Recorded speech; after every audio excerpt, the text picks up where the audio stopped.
মেটো, হ্যাঁ, কি করছো?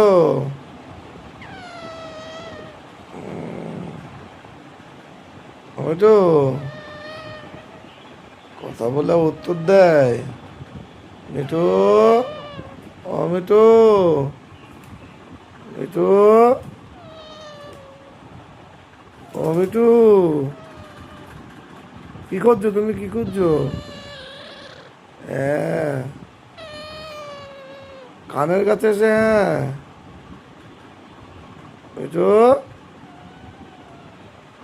ও মিঠু, আয় আয় আয়, আয় এদিকে, আয় এদিকে। হ্যাঁ, হ্যাঁ, আচ্ছা, ঠিক আছে, ঠিক আছে।